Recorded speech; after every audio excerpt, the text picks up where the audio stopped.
Everyone has a handout, correct? All right. So we're starting out, or we're discussing today APA. It's a refresher. I'm assuming that you all know what APA is, but if you're like me, you don't know everything, and you don't necessarily have this entire book memorized, right? Right. Hence my little notes. I have paper clips, I have Post-its, I have all kind of weird things in here. How many of you all require APA for format for a paper in your class?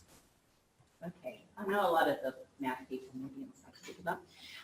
Science has their own style. What is that called? We use CSE. Okay, I knew it was something different because I've had some of your students who said I use that and they get confused sometimes. But it is important to know APA style, at least to recognize it. So I guess I'll just talk to this half of the class, maybe. As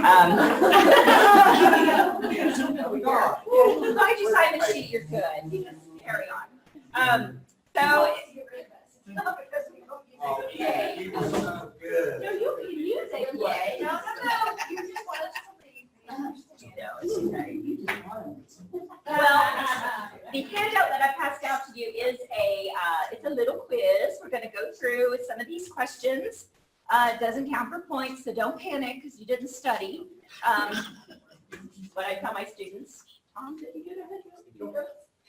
Some of these questions are super easy. Some aren't maybe so easy. You might think they're easy. So we're going to go through these, and I thought that'd be a good way to refresh APA. Just kind of start with some of the basics, basic reminders. I know for a lot of you, you are old enough to know that the edition of APA, the manual has changed at least twice since I've been around.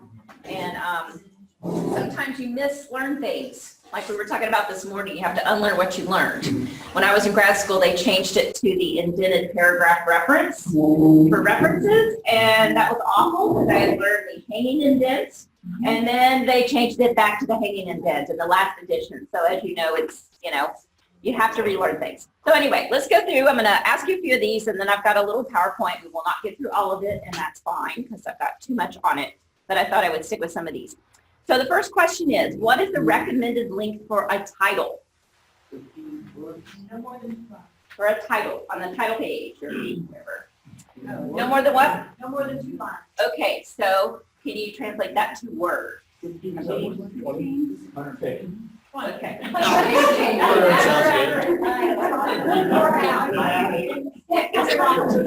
the science it might be different because you've got long chemistry names here. No one's reading that one.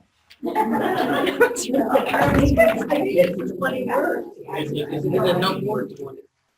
so it's good you're in the APA refresher class because APA recommends titles be no more than 12 words. Oh, I was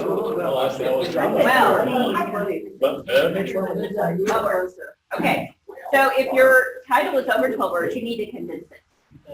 Do you count the days and news and articles, or is it 12 words, maybe not A or D. Yeah, important words. So, so just as something to think about, if you have students, sometimes they have problems with the title, you know that. They have issues with figuring out how to title things. And I know we do that with our senior projects because sometimes they just want to say everything they're doing. Or they say some flowery title, or they have a flowery title that has nothing to do with what they actually did. So, no, it doesn't work. So I just thought it'd be nice to know 12 words is what you should aim for. Although Sarah had a good point because if your title is a little long, it should go on 2 lines. You don't put the whole title on one big long line and make it into the margins. That doesn't work. And of course, you always double space. Double space throughout. All right. And obviously, we're not going to go through exhaustive every aspect of APA, but it is important, no double spacing. Where is the title located? center of the Center of the title page. And it's running it. running that's not the same, but where else is it go? Becky knows, what is it? Repeated on the first page of the text. It's repeated on the first page of the text at the top of the page. Okay. Now I've got another handout. I'm just going to pass this out. Let you. And I want you to look at this sample title page. Sorry, those of you who are going to use APA, and I want you to find the mistakes. Since we're on title pages. Oh, I need one, sorry. yeah, the references, just look at the front. So you're looking at a title page. It should go behind you.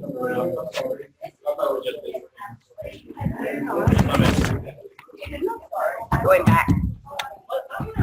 I feel deeply.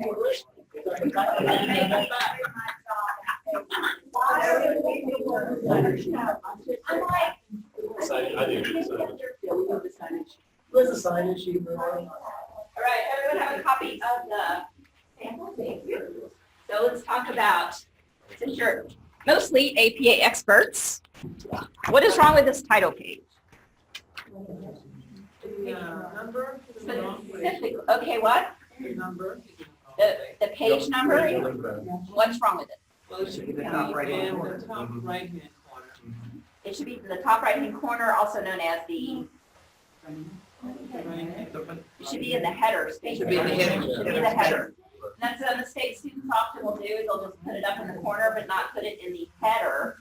It has to be in the header, right? Header is important. Talked about that before. So that is correct. It should not be in the bottom center, it should be in the upper right-hand corner in the header.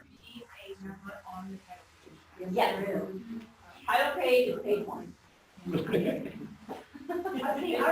learning a lot. Not in LA. Yeah. Not in LA. Wasn't dissertation be different thing? Sometimes schools have their own dissertation Yeah, format. like once one started. But if you publish it, typically you're gonna have to have that. Yeah. All right, what else is wrong? Becky has said the running head. What's wrong with the running head? The word running head should be in all caps. No, the H should be small. Shouldn't be the whole, the H should be small in head. Running head itself is not in all caps. Everything after the colon is in uppercase. Right. But Kim is correct. The H should not be capitalized. That is one of the most common mistakes I see students do, which is why I put it on here to remind you, to remind them not to do that. But everything after the colon is in uppercase. Okay. I thought that was just on every subsequent page afterward. I thought the cover page was in all caps. You're correct. The running head is only written out on the title page. And if you turn it over, you will see running head disappeared, but hypnotic behavior is there. That is correct. Yes.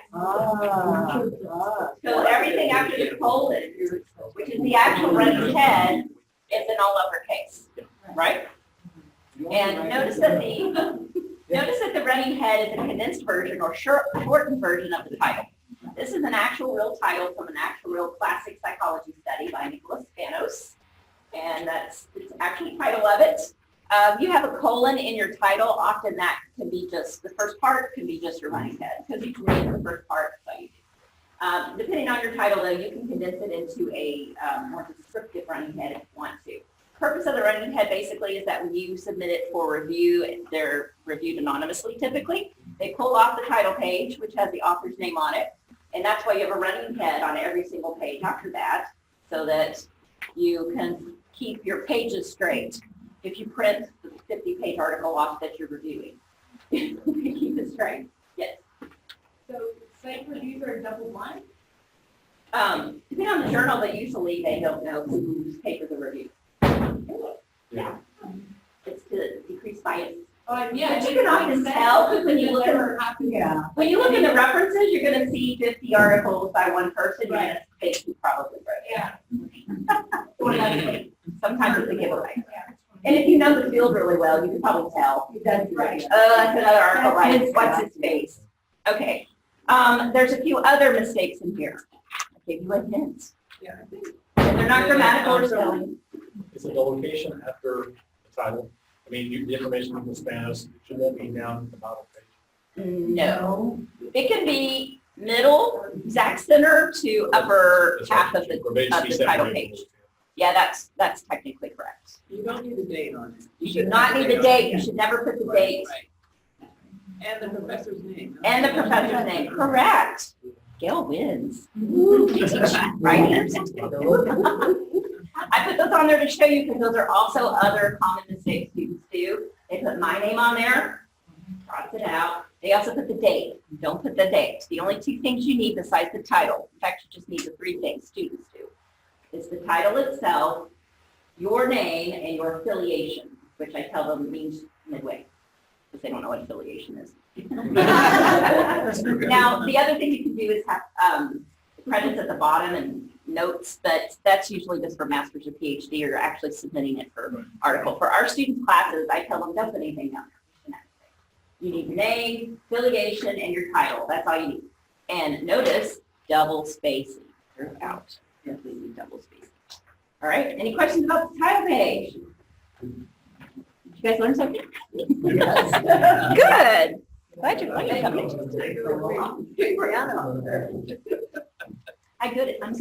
I'm good at flourishing. All right, let's move on back to our quiz. So we did this title page. Number 3, what is the preferred typeface for APA publications? Times New Roman. And what else about? Yeah, this is in Times New Roman. 12-point font. Has to be 12-point font. When I go into my Word, every time my computer has to reset and they do weird things to it because it keeps having problems, I go back in and I tell it under the fonts and things, I say, okay, I want you to be Times New Roman, blah, blah, set as default. I just go ahead and make it do that because I use it for everything, but that way I don't have to change it every time. If you don't use APA all the time, you don't care, maybe, but it should be Times New Roman. Yes, 12-point font. All right, let's go back. Okay, number 4, and stop if you have questions. Number 4, there are different recommendations for the content of an abstract. So first of all, what page does the abstract go on? Second. Okay, easy question. Abstracts are on page 2. Now, depending on the assignment, sometimes I don't require students to write an abstract in Human Growth and Development, which is 260. It's our lower level psych class, and many of them have never written an APA for the first time is in that class. So I have 2 papers I make them write, and I give them lots of feedback on the first one for APA specifically. They're different papers. They can pick 2 out of 5 options for what they actually write on. And the reason I do that is so I give them feedback and show them, first of all, what a title page should look like. And I do spend almost a whole class period going over APA format in that class because I want them to know and they need it. So the nursing people are getting it there. They haven't had it before, and the education people are getting it. Of course, the psych people, whoever else takes Human Growth and Development. So one of the things I tell them is you don't need an abstract for these 2 small papers. Technically, I should require it, but I do tell them, and I have a sample APA format paper I pass out to them. It's only 4 pages just to save page numbers. And if you guys want a copy, just email me and I'll send it to you. And several of you have it already. I don't have an abstract because that takes up room in my little handout. So it's just 4 pages. All right. So there are different recommendations for the content of the abstract, which you may or may not have known. Depending on whether the abstract is for a report of an empirical study, which is a research study, a literature review or a meta-analysis, a theory-oriented paper, a methodological paper, or a case study. APA manual actually has different recommendations and guidelines for each of those types of abstracts, depending on the purpose of your paper. Okay, so if you weren't aware of that, you should go back and review that. If you're writing a theory paper, make sure you're covering your bases. And that's just the little abstract. So the question is, well, getting there. Journals vary regarding word limit for abstracts. We don't have a universal number limit because journals do vary, but what are the guidelines? Generally, the range of words is what? 150 to 250. 150 to 250 words, correct? Yes. And that's when you would, if you're actually going to submit something for publication, you would have to check with that particular journal, anyone who's published that, what is their particular requirement. But aim for 150 to 250. If you do 250 and they say, nope, we can only do 150, you got to cut some stuff down. Yes, you do. You got to learn how to write. Nice. He had to kind of word. So see, I like to see my words. I like to drink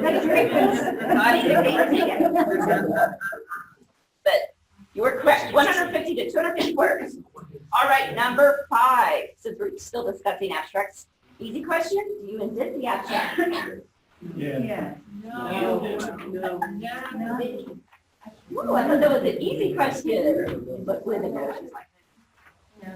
You don't know? You do not indent the abstract. It is not indented as a paragraph is. It's flush left all the way through. All 250 words should be lined up flush left. Still 12.5? Still 12 points. Everything's 12 points. But in the single space, it used to also be single space. No, it's double space. Everything's double space. And then publishing is the I was gonna say. I'm trying to go now. Publishers are gonna have different. That's true. All right. So no indentation for the abstract. And that is a good thing to also bring up that I didn't incorporate into this, but in APA format, you always use flush left margins and open right margins. I forget what they're called. That's right. Use it Yeah, open, not left. not justified. Yeah. Yes. And when you get a paper that's justified right and left, and you know, it throws the spacing off in between in the words, you can get a no. Tell them not to do that. Okay, so that was question number 5. What? Yes. And don't you center the word abstract above the abstract, but only in, Yes. like, one capitalized, but then the rest lowercase? Yes. And not bolded. And not, nothing. And not bolded. No, you don't use bold.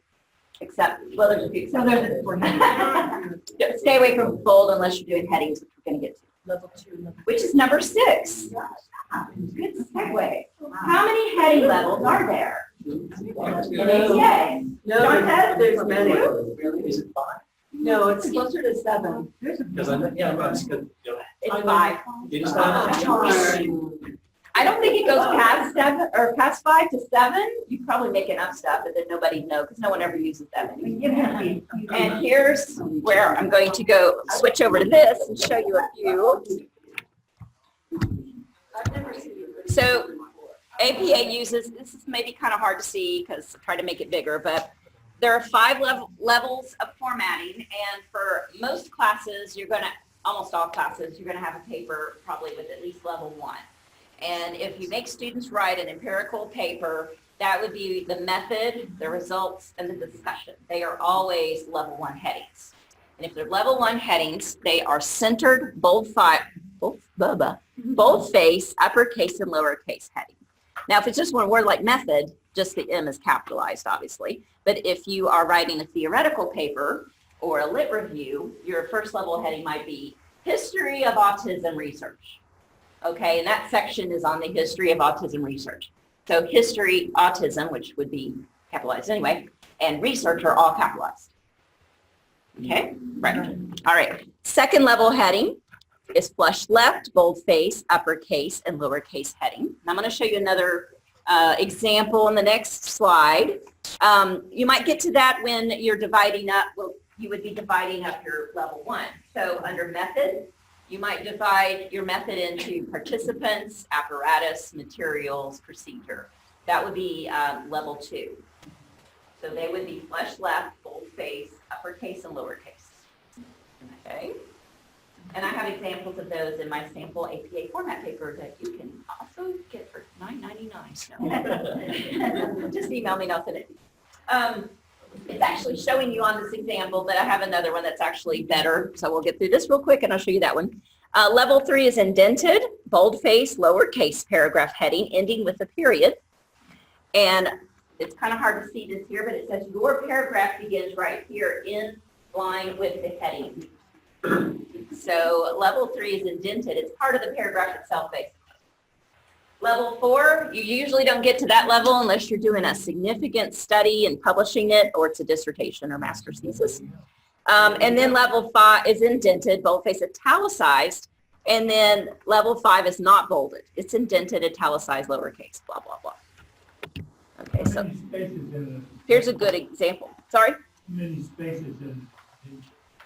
Indentation. Oh, 5. Just like a paragraph. Yes, APA requires 3, and default on most Word programs is 3. Often students will turn it in, and I can tell it's only been, it's only over 3 spaces. And I say, you got to go in your settings and set the default to 5, because it is not 3, it is 5. Okay, this one's a little easier to see. You can see that method is level 1, results is level 1, discussion's level 1, which means they're centered in the middle, they're in bold, not the abstract, because it's not a heading, right? References are also not bold because that's a whole other section. So only method, results, discussion in an empirical paper would be in bold. Procedures is level 2. Notice how that's dividing up your method. And procedures itself is further divided into level 3s and 4s. What about appendices? If you have an appendix. We don't even have time to do that. So is that Yeah. level, is that a level 1? Appendices are appendixes literally that go on the end of the paper Yes, that aren't yes. part of the paper. But are they level 1 headings? They don't have headings because they're not part of the paper. But they're still. It's a whole, you're just adding it on the end. Yeah. Headings are only for the parts of your Okay. paper. Don't go there. Yeah, we could spend, yeah, that's like the next FDI. We get to that one. But hopefully you can see there, and one thing that I make assumptions about, talking about what Caroline said this morning, is student assumptions and having to rework things. I assume that they know that level 1 can be repeated. But I have had many times they turn it in the first time they've ever done APA where they think they're supposed to go in order. So they'll have results at level 2, discussion at level 3. Yeah, and I'm like, no, it doesn't go that way. You can repeat, but they don't know that unless you tell them specifically. I've learned. Not all of them do that, but a lot of them do. They don't understand that part. Summary and concluding discussion. Normally in APA psychologists, we just call it discussion, but it can be summary and concluding discussion. Back to level 1. Okay? Questions on that? Quick overview of headings. All right, I think I have another question for that. Okay. No, I don't. Okay. Going back here. Sorry. All right. Question number 7. Easy question. Should you use page numbers and citations? Yes. Oh, in text? In text. In your text, yes. Because citations are not the same as references. Citations are. Yeah, that's a good question, because I would say normally no, except for specific cases. only direct. It's a great. You only use page numbers when you're directly quoting. Now, actually, there is a part in the APA manual, which I read, that says you can use page numbers when you're not quoting if it's for a very specific thing that you think you need to send the director to that part of the reference. So like if you're reading a book, and there's something really important you want them to read, but you're not actually quoting it, you can put the page number in there. Or if it's somebody's specific terminology, like if it's by God. You want to direct them specifically to it. But technically, you should not use it. You should just cite Vygotsky, 1948 or whatever he is. Okay. He died in the 30s, didn't he? I think so. Yeah. What is the life during his time? I know he died early and young. He died young. Yes, he did. Okay, anyway, Vygotsky, we love him. So the answer is no unless you're quoting. That's your short answer there, right? So another common mistake students make, doctors might make that one too, I guess. And that's why You say no. No. See, in psychology, when students ask this question, we always answer with, it depends. They love us to do that all the time. So that's why I have that, it depends. Because when you're quoting. Okay, are we good, doing good so far? All right. Pretty good. So far, you guys are failing. I'm sorry. But Excuse me. Excuse me. 5 out of 10. Okay, you're all right. But I might trick you with the number 8. When do you use at all? That would be. Second mention. Second It's more than 2 orders. The rule, there's a rule. I was thinking like if you within a citation, right? Within a citation, if you had like if you had like more than 5 authors in it, you would say like Spivak et al. The first time you cite that, you have to list everybody. Right. Then after that, Except 7. Yeah. I think 7. You're so close. You were so close. Okay. When a work has 3, 4, or 5 authors, all authors are cited the first time the reference occurs. And et al. Is used subsequently after that. So if you have 3 authors that you're citing, Smith, Jones, and Watson, First time you cite Smith, Jones, and Watson, comma, 2014. The second time you reference them, it's Smith et al. 2014. It is. You cite them all the first time. It is always at all. And sometimes that's because you might have two references with the first 5 authors the same people. And then it gets into, there's another way to do that. Then you put like 2000. You have to go to all the way to 6, or use A and B, I forget. Anyway, things I have to look up. So up to 5, you cite them all the first time and then you use it all. And the other exception to that is if, when a work has 6 or more authors, like most medical books and a lot of journals from nursing, there's 15 authors on there. You never cite them all the first time. If it's 6 or more, you use the first author's last name and it all every time. So first author, last name, et al. And actually, there's a side rule to that in the reference section. You do like 6 of them, say there's 15 authors. You cite 6 of them and then do the ... and then you do the last author. And yeah, there could be that many things I have to look up, which is why I have all the post-its in there. And double check, I always double check. Okay, at all? Good? All right. When I originally learned it, I don't know if the last edition was like that, it was only 3 authors. 3 authors you had to cite every time. And I don't know if I just learned that wrong or if that really was the rule. I don't remember now. But I did that. I did that a long time. And I was doing it wrong because I learned it wrong or didn't relearn I the think new. that was in LA. Maybe it was that. I don't know what I did. I learned it wrong and I was doing it wrong. Okay, hence things like this are simple. So number 9, you have a choice here. 50-50 chance. Which one of these citations is correct? Well, I And think- they are both, you have to assume they are in-text citations. I still contend to say, because that's how I get yours in text with the Walker and the Allen. Wouldn't it? Yeah, look at it carefully. Yeah, I don't think Put on your ever thinking said- hat. Ampersand. The ampersand. In the number. Or the other one is correct. You only use the ampersand in parenthetical referencing in the quotation, or in the parentheses. Okay, so that means the second one in the parentheses is correct. When you're in the text itself, you would write out and. Walker and Allen. Walker, and you do that every time because there's only 2 authors and you don't use that all with them. They're Walker and Allen every single time.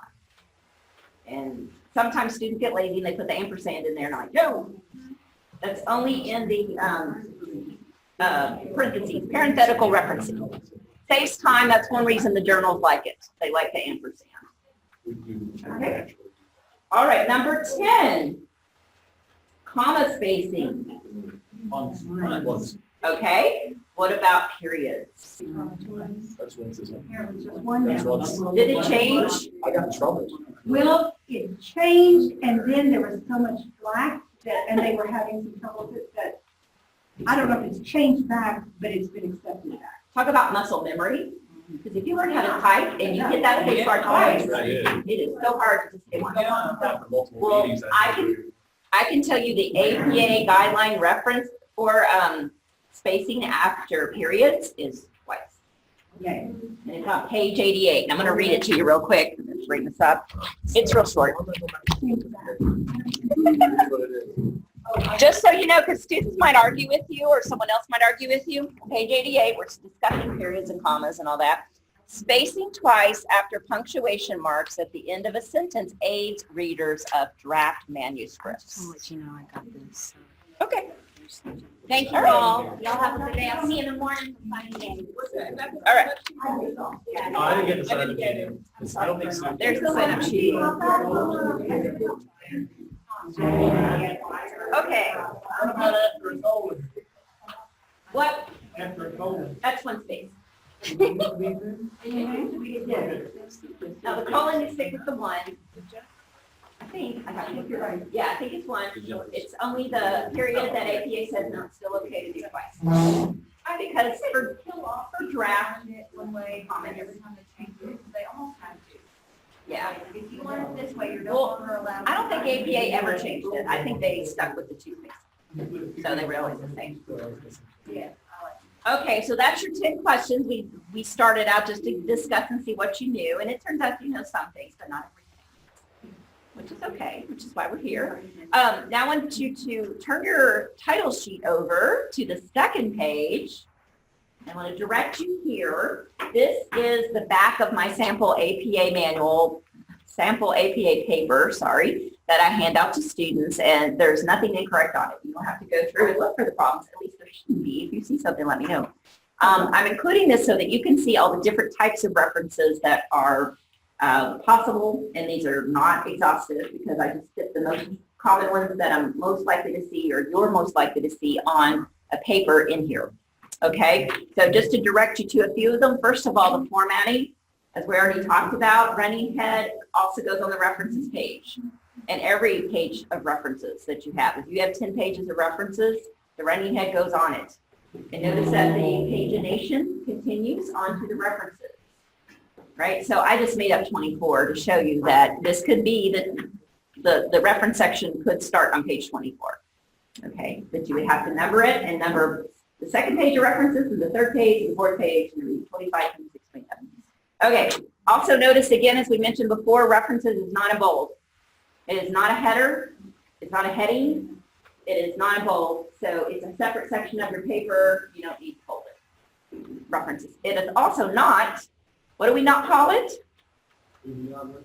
We do not call it a bibliography, and we do not say it's works cited. APA only allows references, and that is because references have to be referred to somewhere in the text of your paper, and everything cited in your paper has to be in your references.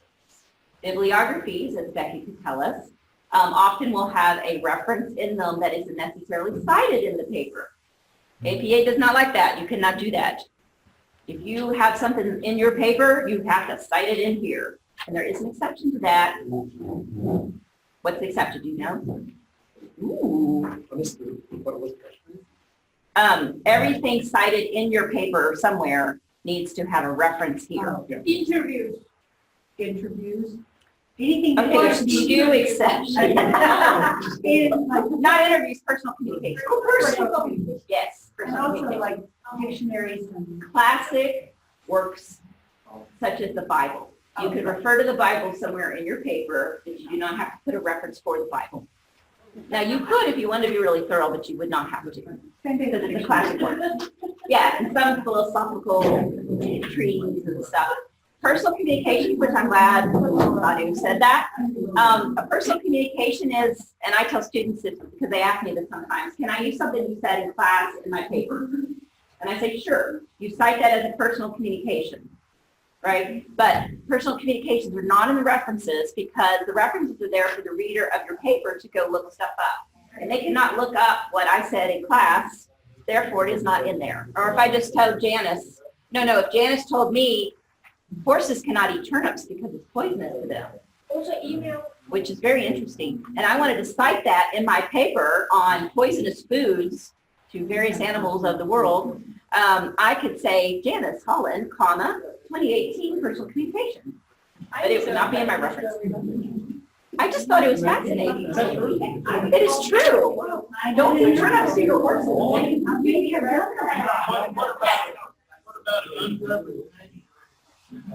Unpublished manuscripts have to be cited in the references because you have to have looked them up somewhere. It's just looking at forthcoming, don't you? Well, if they are Journal or something, that's a personal journal. say you did a master's thesis and it was never published, but the library of the school that you went to has it in their library. And you looked it up, you looked somebody else's up, you would still, there's a citation for those, and you would still have to cite. So like sociology would allow you to either, like, let's say my dissertation chair has a journal article under review, but it's not, it's been revised and resubmitted or whatever. Sociology would allow you to put forthcoming. We don't say forthcoming, we say, yeah, we just say unpublished or in progress. Yeah, that's what I'm looking for. Yes? If you ask for a 10-page paper, and you say there, The title page, the abstract page, and the reference pages do not count. Towards the number. 13 pages. Which question? But they don't count in my tally of. You have to have, I tell them they have to have 10 pages of text in their Yeah, paper that's minimum. exactly. You just say of text or of content. They usually want to add these 30 in. Right, you have to tell them, or they will say, oh, I got 10 pages. 1 page is the title. And it says 1. Abstract's number 2. Yes, Father? I found a mistake there. No. Where? Yes, Where? print, producer. When you code podcast, you need to have that kind of parentheses, and it's Well, okay, I'm glad you brought that up because there. the APA blog, where you can send APA questions, they will often, they alter and update online referencing. So it really depends on the source you look at. Technically, this is the one in the manual. You have to indicate who the producer of the podcast is, or the video, or the movie. And you should do it that way. So it's not. But there's more than one way to do it, which I'm glad you brought that up, because usually I just say, make sure there's a URL in there. You don't have to use the whole huge thing from YouTube, but at least the title of that video. If I went to look it up on YouTube, and I just look it up from the title. But you do need to say who the producer is, who made it. Yeah. What it was written like that, instead of video file, they put a podcast. Right. And You can put that in parentheses as well, yeah. or brackets. Okay. Yeah, you can do that as well, and that's also correct. Can I ask you a dumb question? Yeah, I'm just showing you another way to do it, because it does get very hairy. This Yes. just, don't be not a dumb question. This question is like, it's simply go back. The internet. Is it capitalized? Is it lowercase now?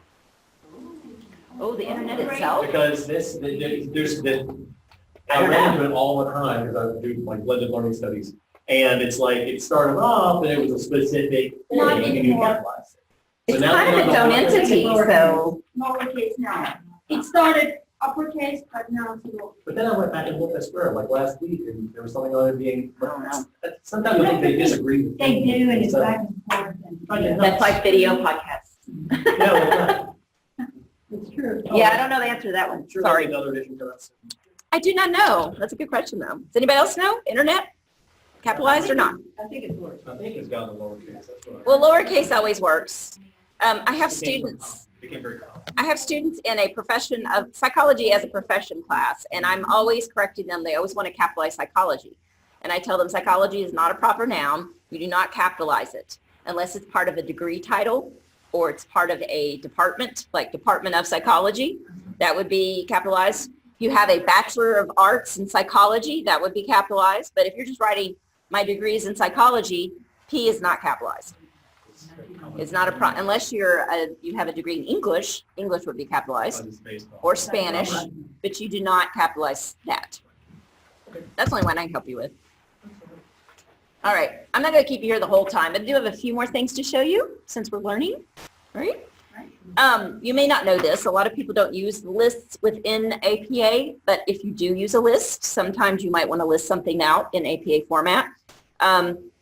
When you use a list, and it doesn't have to be in chronological order, you use bullets, okay? And you can get fancy with your bullets, but typically APA just wants the little tiny circles, don't do anything crazy. So here is a list I made. I think some of you over there may enjoy this, Cindy. Some of the more common Star Wars quotes posted by fans on the internet include the following. And then you can bullet them because it doesn't matter what order they are in. And of course, you want to use the quotes because they're quotes, you know who said them. All right, but okay, enjoy that. What about if the order makes a difference? Any ideas? What do? You list them in chronological order because the order would make a difference. So that would be what we call seriation. Seriation for ordering or using a list. Seriation can be used to help the author organize and present information if it has to be in a particular order. And here's an example for numbered seriation. The rules of doing the time warp, and you have to do them in order. You jump to the left first, then you step to the right, then you put your hands on your hips and you bring your knees in tight. Okay, you should be laughing more. All right. Okay, so that would be an example of using, and it wouldn't have to be an orange either. I wanted to point that out. I just had. This is what my the PowerPoint did. It turned it orange, but it would stay black font. All right, if you're using seriation within a paragraph, which is what you're most likely to see, occasionally you may see things listed out separately using bullets or numbers, but if you use it within the paragraph, authors may use letters.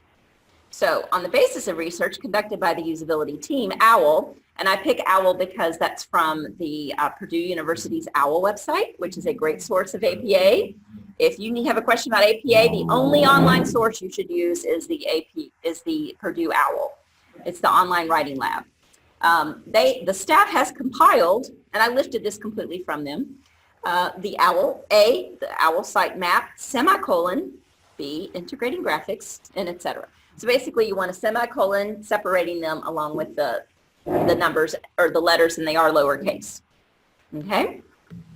So again, you probably wouldn't use that, but if you might have a student who does, and if you do, you need to know how to tell them to do it right. Okay, a few more things about citations. Citations should be as condensed as possible. So you should know the basic rules of abbreviation. The reason we like abbreviation, editors like abbreviation, is because it takes up less room in publication. So they like it when you use abbreviations, and if you don't, they will probably ask you to if you're trying to publish something. So, for example, you always abbreviate the first and middle names of authors, editors, etc. in the reference section. Hopefully you guys already knew that. So Shakespeare, W. Chomsky, N. And obviously they would be in what order in your reference list? Alphabetical. Chomsky would come before Shakespeare, but never write out the name. Always use the initial only. It's another common mistake I see students do. They write out William. Well, I don't see that one, but I see the Chomsky every once in a while. No, Chomsky. So you want to make sure that they're using those abbreviations. Here are some other APA approved citation abbreviations. Note the capitalization for those two. On the left is the book part, on the right is the abbreviation. It is perfectly okay to abbreviate edition. In fact, they want you to do that. So that'd be ED with the period after it, and it's not capitalized. If it's a revised edition, just to confuse you, they do want the R for revised capitalized. The ED is not. If it's a second, third, fourth, or fifth edition, it is perfectly okay to use the number. You have to use the correct second, third, fourth, whatever. So second edition. An editor or editors, ED, period, or EDS, period. Translators indicate it's been translated. You use trans, period. No date is ND. Now, when do you use no date? If you don't know the date. If you're picking something or lifting something off the internet somewhere, and they don't have a last updated, almost always at the bottom they will say last updated June of 2014. But if they don't have a date, you use that ND. You have to have some kind of something there in the parentheses, even if it's ND. Pages are always abbreviated, P period or PP period. This is a common mistake I see students do. They write out pages, because you know in the articles and the books you need the page span, or at least journal articles, or they put PGS. That is not correct. It is PP. Volumes is VOL and then VOLS. Number is NO. Part is PT. Notice it's capitalized, as is number and volume. And then technical report, also capitalized, tech rep, and supplement is capitalized. These are the kind of things you would have to go to the APA manual in order to know what to do, okay? Because I wouldn't know that either. I have to look those up. All right, and there's just a little bit more in abbreviations. One more thing about that is When abbreviating a term, it's very important to remember, use the full term the first time. So if I'm writing APA in a paper of some type, the very first time I use it, I'm going to say American Psychological Association. And I'm going to put in parentheses APA. Now that I've done that, subsequently I could just say APA. Don't just put APA the first time and don't explain what it is. Don't assume your reader knows, and your students shouldn't assume, because I tell them this all the time. They should not assume that I know what APA is, even though they know I know. I tell them this about their introduction. I say, you need to set up an introduction and tell me who Piaget is. You know I know who Piaget is. I'm sure you've had this conversation. But you have to assume that I don't, and you're explaining to me who Piaget is. Right? Act like somebody completely different is reading this paper, which is another reason why, as Becky pointed out earlier, you should have peer reviews. Have somebody read your paper so that they can tell you this doesn't make sense. You assume I know what constructivism is, and I don't. So use that APA as an example. I see people put APA and then in parentheses. Like American Psychology. Oh, they do it backwards, yeah. Backwards, yeah. That is not how it goes. Right. So anyway, I'm not going to go on and on. I've got more of this, but I think that's enough to kind of refresh you guys. Do you have any questions? You were talking about additions or spelling it out. Which one is better, 7th edition or spell it out? You should use the abbreviation if it's in a citation. You mean the numerical? Yeah. If it's in the reference section and it's a citation, you should use the abbreviation because it just takes up less room. They're standard. Everybody knows what they are. The editors like that. This is something I do as my own rule, and I know that it's not APA, but I have my students do it, and I don't know, but when you put retrieved from and you give the URL, Yeah. I have them put retrieve and put the date that they got it off of that URL, and then put from the, you know, because one, it may not have a date, or two, they may not be able to find it, or maybe it was posted in 2008, but they just retrieved it yesterday. So I really think that that's important, and my students always do it, and I tell them, this is not APA, but it's what I want. So just letting you know, if you ever catch that, that's because I did that. APA used to require that, used to say put the date retrieved. Now they no longer require the date retrieved. They do want the URL, but they don't want the date retrieved.